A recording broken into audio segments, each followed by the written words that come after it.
자, 수업 시작하겠습니다. 시간이 돼서 여러분 양해 좀 구할 거는 오늘 못 오시는 분들 동영상으로 제가 찍어서 보내드린다고 해서 좀 찍어야 되거든요.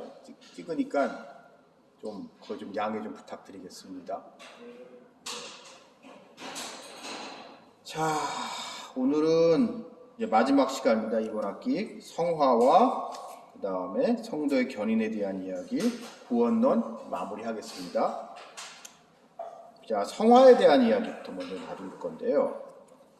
성화, 이제 거룩함을 만들어 가는 건데, 성경에서의 성화라는 것은 두 가지 측면을 동시에 가지고 있습니다. 첫 번째는 윤리적인 면, 그 다음에 두 번째는 하나님과의 관계라는 면, 두 가지를 동시에 달성하고자 하는 것이 성경에서 이야기하고 있는 성화입니다.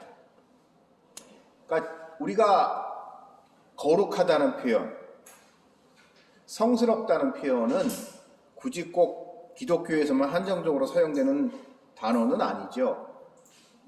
많은 종교라든지 많은 이제 영적인 것을 추구하는 데에서 거룩한 거, 홀리한 거에 대한 이야기를 하는데, 기독교에서 이야기하는 거룩함이나 성은 그것들과 다른 것이, 그것이 단순한 어떤 스피리추얼한 거를 떠나서 윤리적인 면을 이야기하고 있고, 더 나아가서 그것을 하나의 관계로 이해하고 있다는 겁니다. 자, 예를 들어서 여러분, 우리한테 이제 한국 사람 좀 익숙한 불교 같은 데를 봅시다. 불교 같은 데를 보게 되면 이제 스님들이나 이제 일반인들 중에도 흔히 말해서 약간 보살이라고 하는 분들 중에 보면 인간적으로는 참 좋은 분들도 많아요. 참 좋은 분들도 많고 또 인생을 진지하게 사시는 분들 분명히 많이 계십니다. 그러나 그분들하고 우리 기독교인들하고 이 거룩이라는 면에 있어서 차이가 나는 것은, 그분들은 내가 나의 그냥 도를 닦아가면서 내가 나를 수양해 가면서 내가 변해가는 것이 목표라면, 우리 기독교에서 이야기하는 것은 하나님과의 관계를 통해서 이전과는 다른 삶을 살아가는 것, 그리고 그것을 통해서 윤리적 순결함 또한 같이 추구하게 되는 것을 의미합니다. 그래서 믿는 사람들은 지난 시간까지 살펴봤던 아주 약간 논리적인 순서지만요, 칭의가 된 사람, 의롭게 된 사람은 그 사람 내면에 거룩한 성향이 나타났기 때문에 이전에는 죄라고 생각하지 않았던 거, 사람이 다 살면서 그러는 거지, 살다 보면 그럴 수 있는 거지, 왜 나만 가지고 그래? 라고 했던 것들에 대해서 본인 스스로 문제를 자각하고 그렇게 살지 않아야겠다라고 하는 그 이전의 삶과는 완전히 단절된 그런 과감한 결단과 그 결단 이후에 이제 새로운 관계, 하나님과의 새로운 관계 속에서 새로운 삶을 살게 되는 것, 그것이 성화입니다. 그래서 거룩한 사람은, 우리 또 그리스도인들이 이런 면에서 좀 조심해야 될 것 같은데요, 믿음이 좋은 사람은 그 믿음이 좋은 거에 따라서 그 사람이 과거에는 심각하게 생각하지 않았던 문제에 대해서 아주 기본적인 윤리적인 문제에 있어서도 고민을 하게 되고, 그 고민을 극복하기 위해서 고민하고 노력하게 되는 게 그리스도인들입니다. 왜냐하면 예를 들어서 이런 것 같아요. 교회를 안 다니시던 분들이 전도를 해서 교회를 오게 된다. 그럴 경우에 지금은 좀 그런 게 좀 많이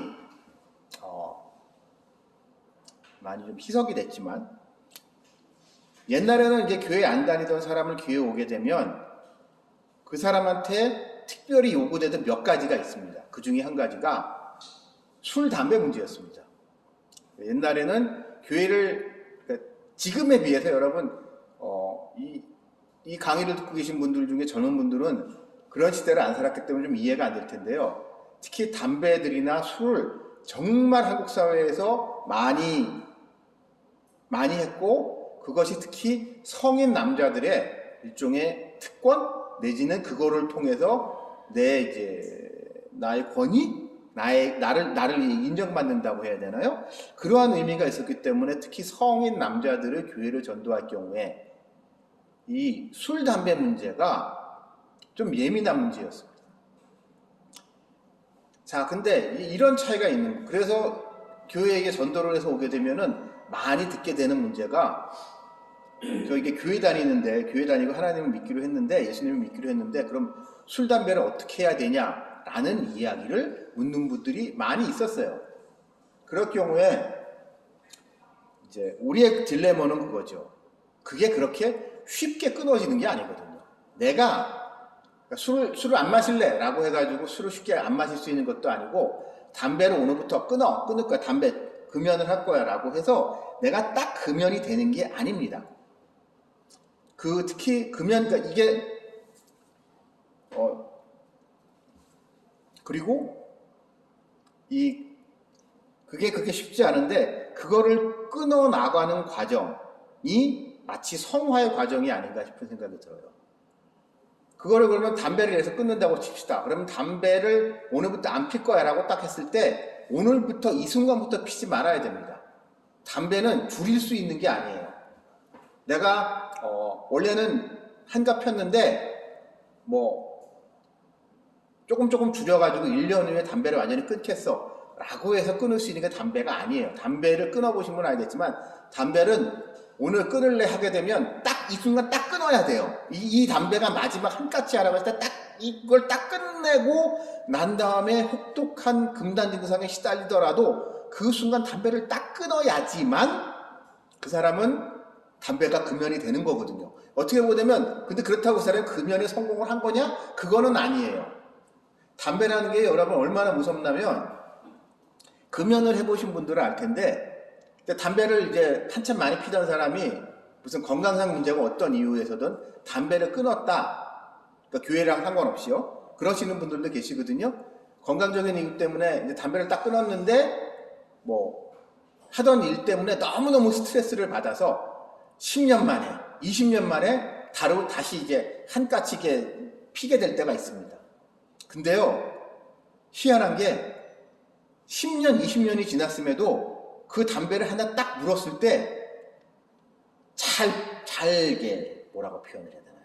아무 저항감 없이 이게 다 피게 됩니다. 잘 빨려요. 맞아, 이거였어. 그래서 피게 되는 게 담배입니다. 죄가 그런 거예요, 우리한테. 그렇기 때문에 이 성화라는 것이, 그러니까 금연과 마찬가지로 이게 언제 시작이 됐냐 하게 되면, 담배를 끊어야지라고 결단하고 담배를 끊는 순간에 딱 시작이 되지만, 결론적으로 이것이 최종적으로, 그러니까 그 금연의 과정일 뿐이에요. 그 사람이 살아있는 동안은 일평생 동안, 언제 또 담배의 유혹에 담배를 다시 한 대 빨게 되면서 옛날과 똑같이 될 수도 있는 위험이 그 사람한테 늘 있기 때문에, 성화는 그거와 비슷한 겁니다.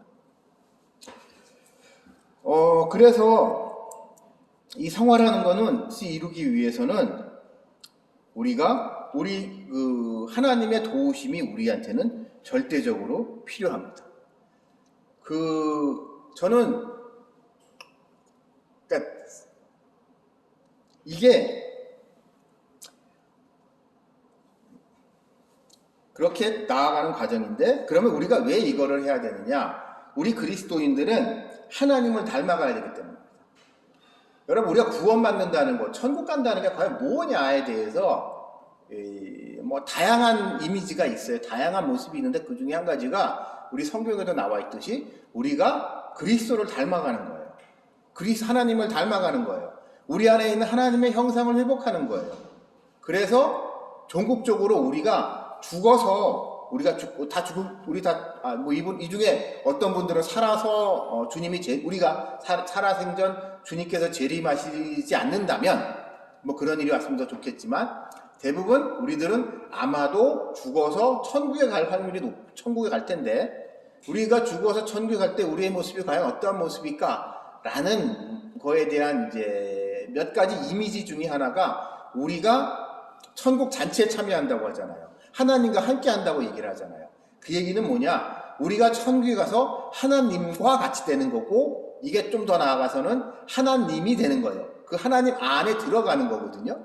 그런 이미지가 있습니다. 그런 측면이 있는데, 그렇기 때문에 우리는 이 땅을 살아가면서 이 하나님의 속성인 거룩한 모습을 우리는 회복해 나가야 됩니다. 근데 그것이 아무나 할 수 있는 거냐? 아무나 할 수 없다는 거죠. 아무나 할 수 없고, 하나님이 선택한 사람, 하나님의 택정함을 입어서 하나님이 그 사람과 특별한 관계를 맺고 싶어서, 쟤는 내가 저 친구는 마음에 들어서, 쟤는 좋아서, 해서 그 사람과 특별한 관계를 맺기 위해서 성령을 통해서 그 사람을 그렇게 다듬어가고 만들어져가는 일련의 과정입니다. 예를 들어서 이제 금연이라는 문제를 한편 놓고 봤을 때, 대부분의 사람들이요, 담배를 피는 사람들도 담배가 몸에 나쁘다는 거 알아요. 담배가 몸에 좋다고 생각하는 사람 아무도 없습니다. 근데 담배를, 그리고 기회만 되면 다 끊고 싶어 해요. 근데 담배를 못 끊고 있는 거다. 못 끊는 건지 안 끊는 건지 어쨌든 그 사람들은 늘 담배를 계속 핍니다. 담배를 줄이는 한이 있더라도. 그런데 그런 사람들 중에 아주 특별한 사람들만 담배를 끊을 수 있는 거예요. 그러니까 옛날에 그런 얘기들을 많이 했어요.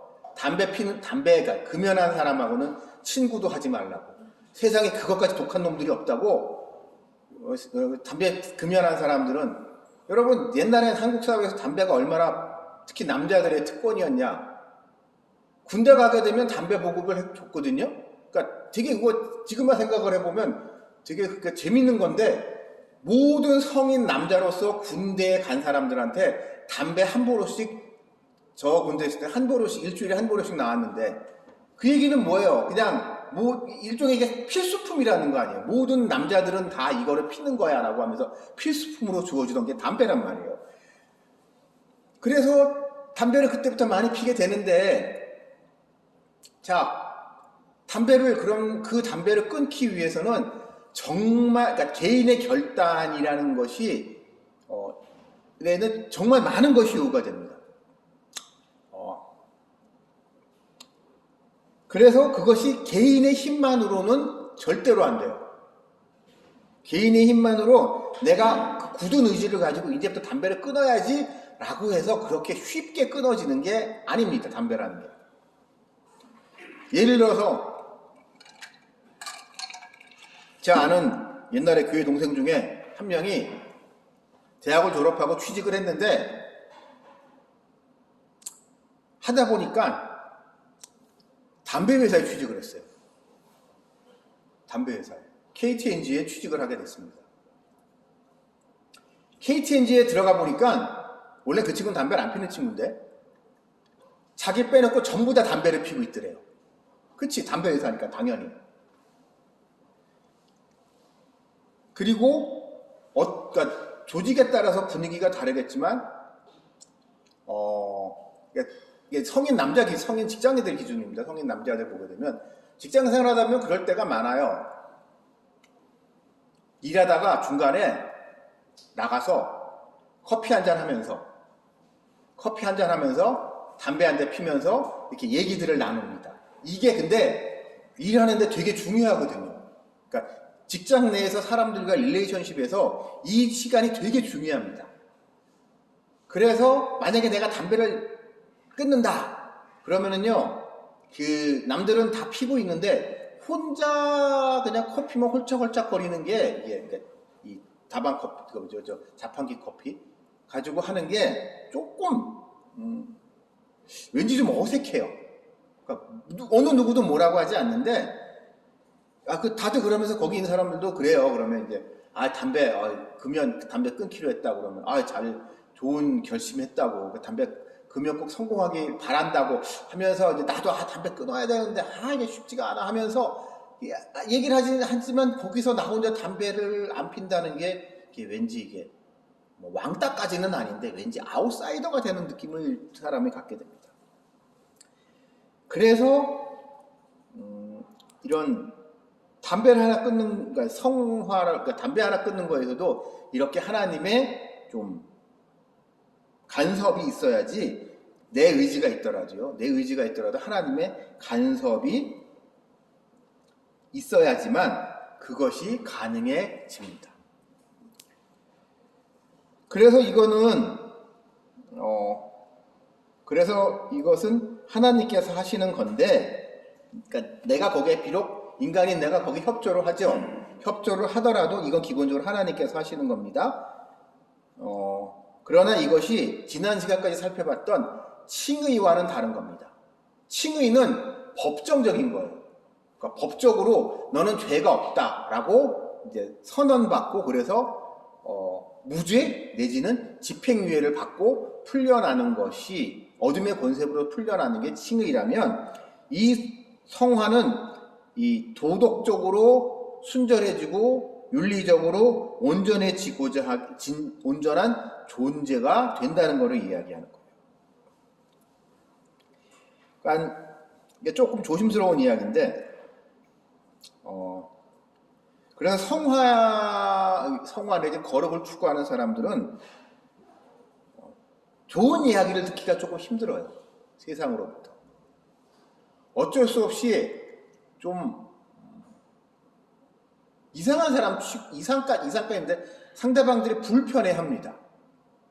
그러니까 저도 이제 일부러 저는 동창이라든지 이런데 그런 모임들이 있을 때 일부러 찾아가요. 누구네 이제 뭐 상 나고 결혼식하고 할 때 일부러 찾아가서 교회를 안 다니고 교회를 떠난 옛날 어렸을 때부터 친구들, 동창들 이런 친구들을 만나려고 애를 쓰는데 그런 친구들을 만나게 되면 사실 솔직히 서로 좀 불편합니다. 서로 좀 불편해요. 그러면서 꼭 그 중에 일명 이제 약간 이게 일본식 표현인데 야지를 놓는 놈들이 꼭 있어요. 그러니까 왠지 시비 턴다고 하죠. 이게 젊은 사람들 표현을 빌면 괜히 시비를 거는 인간들이 꼭 있어요. 별것도 아닌 거 가지고 시비를 거는데 왜 그 사람들에게 시비를 걸면서 우리 공격하는 포인트가 몇 가지 정해져 있는데 그 중에 가장 일반적인 게 흔히 말해서 윤리적이고 도덕적인 문제를 가지고 사람들이 시비를 겁니다.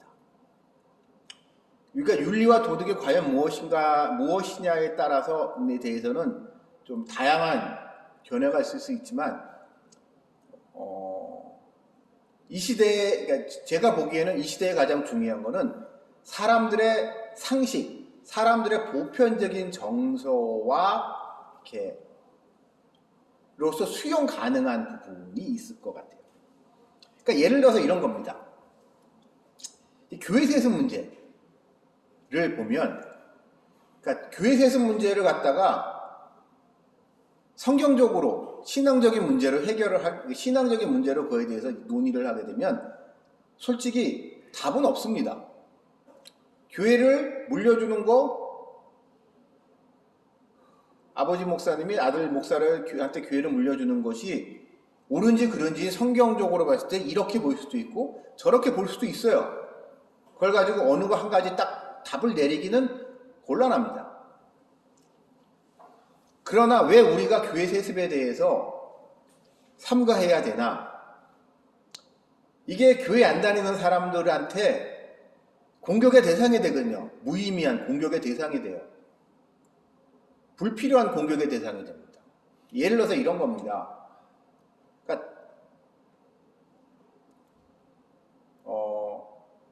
그러니까 제가 옛날에 몸담았던 교회에서도 교회 분쟁을 겪으면서 그런 생각을 했던 적이 있어요.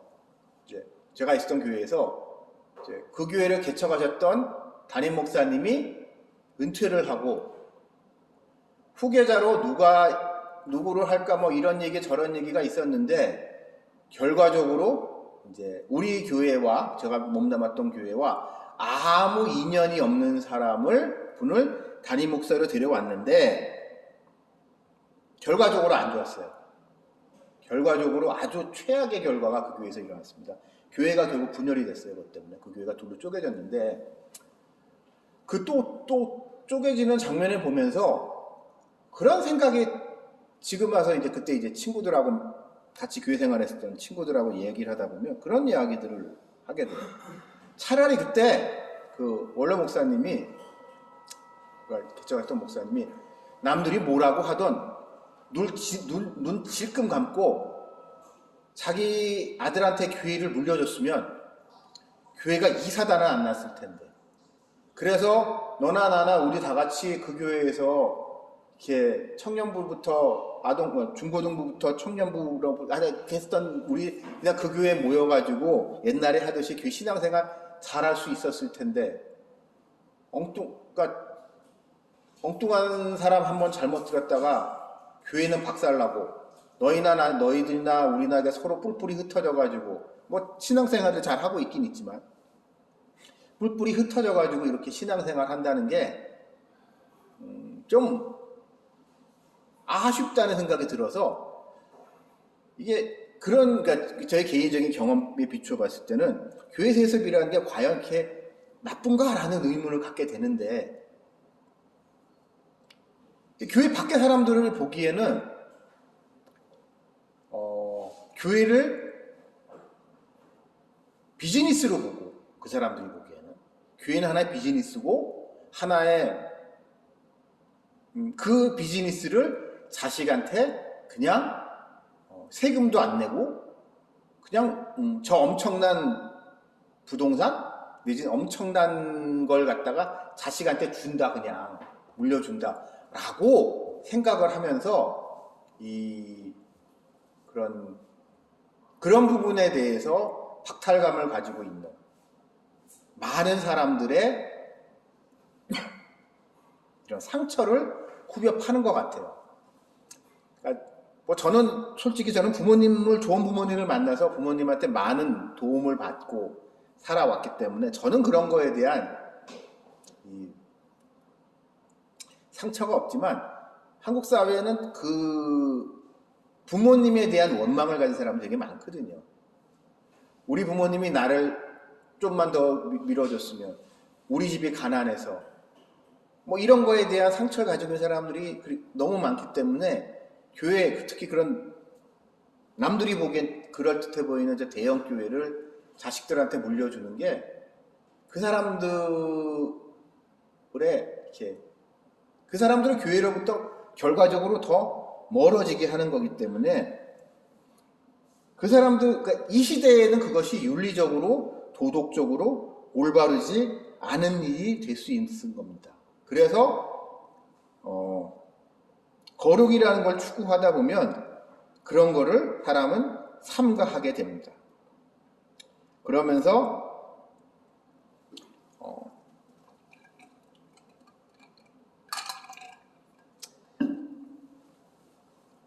하나님을 좀 더 닮아가고자 하는 그런 노력을 개인적으로 하게 되는 거죠. 제가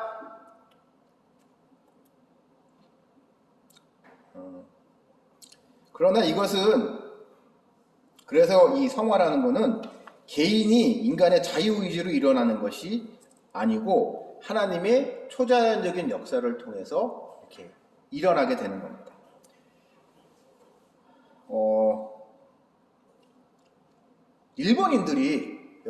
일본인들이 복음화율이 낮다고 그러잖아요.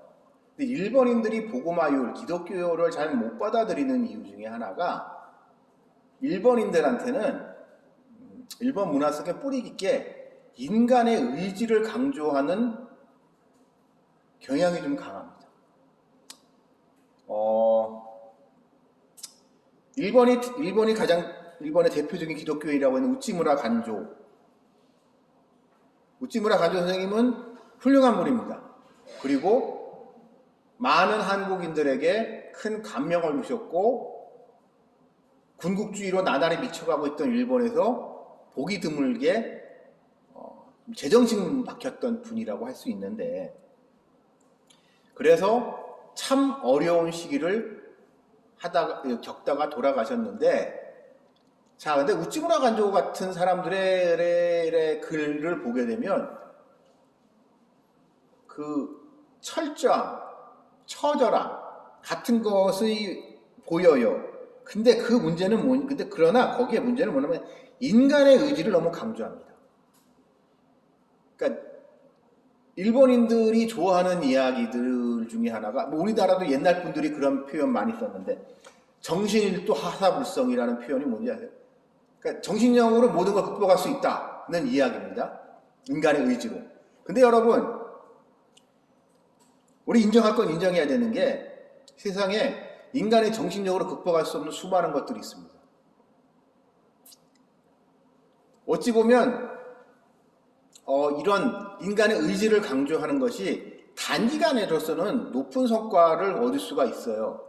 그래서 난 못해, 난 이거 할 수 없어 라고 하는 사람들한테 큰 동기부여를 할 수 있는데, 그러나 그렇다고 해가지고 그렇다 하더라도 안 되는 거는 안 되는 겁니다. 안 되는 건 안 되는 거예요. 할 수 있는 것이 있고 할 수 없는 게 있습니다. 그러니까 일본인들이 결국 정신력으로, 그러니까 우리 지금 이제 요즘은 이제 월드컵 같은 거 지금 끝났고, 지금 이제 축구 경기 뭐 U20인가 이제 축구 또 대항전 하고 있던데, 그런 거 맨날 할 때마다, 요즘은 그런 표현 잘 안 쓰는데 옛날에는 이제 불굴의 투지로 정신력으로 우리가 승리를 한다 뭐 이런 얘기 많이 했거든요. 근데 요즘은 그런 표현을 옛날에 비해서 안 쓰는 것 같아요. 옛날에 비해서는. 왜냐하면 아무리 정신력이 강해도 육체가 쫓아오지 않으면 절대로 못 이깁니다. 그 선수들이 그 경기 한번 뛰고 나게 되면 살이 몇 킬로씩 빠지는데, 그 선수들이 한테 정신력만 가지고 막 이거를 푸시를 하는 거가 중요한 게 아니라, 그 선수들이 평소에 훈련을 잘하고 체력을 키우고, 그래서 그 선수가 경기에서 더 많은 운동을 할 수 있게, 더 많은 경기에서 더 많은 한 걸음이라도 더 뛸 수 있게 그 사람의 몸을 만들어주는 게 중요하죠. 그게 있고 난 다음에 정신력이라는 게 의미가 있는 거지, 그게 안 되는 상태에서 정신력만 얘기하는 것 같이 무책임한 게 없거든요.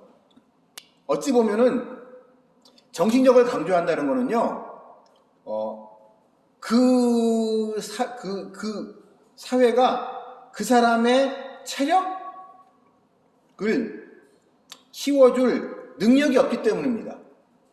그러니까 쉽게 말하면 운동선수가, 축구선수가 평소에 훈련을 열심히 할 수 있고, 평소에 밥을 잘 먹여서 몸에 이제 많은 근육도 생기고, 그 선수가 그래서 많은 한 걸음이라도 많은 경기를 치를 수 있는 체력을 그 선수가 그러니까 그런 선수가 그런 체력을 키울 수 있게 하지 못했기 때문에 그 선수가 경기에 진 건데, 그런 사회에서는 이것을 사회가 그 사람한테 그런 능력을 못 심어준 거가 아니라, 네가 정신력이 해이해서 그렇게 안 뛰어서 너희가 진 거야 라고 하면서 이렇게 묘하게 책임을 개인한테 전가하는 아주 나쁜 습관이 군국주의 시대의 일본인들의 모습이거든요. 그래서 한다 안 되면은 너의 정신력을, 너의 의지를 보여줘, 너의 의지의 끝판왕을 보여줘 하면 뭐예요? 결국 착검해가지고 만세돌격 시키는 거잖아요. 어차피 승부는 끝났단 말이에요. 이 전투는 승패가 끝났어요. 승패가 끝난 전투에서 승패가 끝났는데, 그 승패가 끝난 건 왜? 일본과 미국의 워낙 국력 차이가 크고 전력 차이가 크기 때문에 그리고 지휘관들의 뻘짓 때문에 엄하게 이 병력과 전투를 갔다가 상실했는데 그거에 대한 책임을 지기 싫으니까 결국 사병들을 그렇게 개죽음으로 몰아가는 거거든요. 그렇게 인간의 의지라는 것은요, 그러니까 특이한 게 그런 거예요. 그래서 여러분, 독재자들이요, 이 세상의 독재자들이 의지를 되게 강조합니다. 정신력, 의지, 이런 거 되게 강조해요. 그래서 성화를 인간의 의지의 문제로 오해하는 분들이 가끔 있습니다. 하지만 성화는 기본적으로 하나님의 초자연적인 은혜 때문에 일어나는 겁니다. 하나님의 초자연적인 은혜와 더불어 거듭나면서 중생하면서 생겨난 이 거룩에 대한 열망이 합쳐지면서 사람이에게 성화가 일어나는 거예요. 이제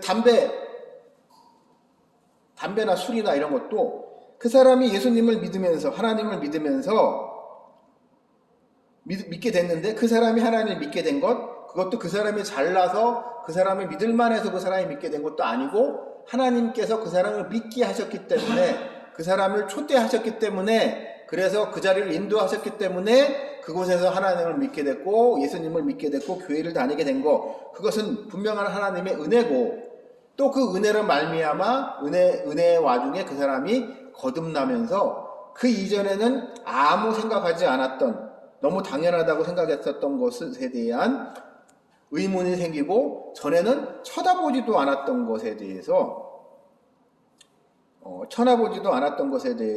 쳐다보면서 그 사람이 그 순간부터 변해 나가는데 이것이 어떠한 강요에 의한 것이 아니라 결국 사랑 때문에 하나님에 대한 사랑, 예수님에 대한 사랑 때문에 그렇게 자발적으로 인간은 하게 되는 겁니다.